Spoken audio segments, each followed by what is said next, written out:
Hi there! In this tutorial video, I will show you how to set up the Slack integration with Yodel. When you log into your Yodel account, you will see this page. To set up the integration, we will first have to connect Slack and Yodel. Go to Integrations,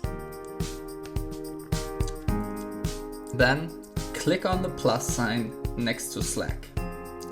You will then get forwarded to a Slack page where you need to grant Yodel permissions to join your Slack workspace. Click on Allow,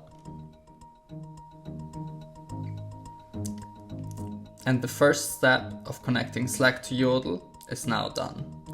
Now we have to set up the phone number so that the calls and text messages are posted in the correct channel. Click on Phone Numbers. Here you will find your phone number.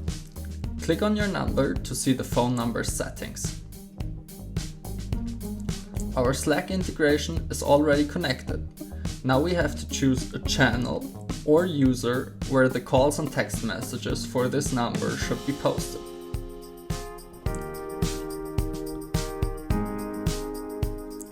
I will select the channel phone number. The option has now been saved, and you should also see an automated message in your dedicated Slack channel. Thank you for watching and happy yodeling!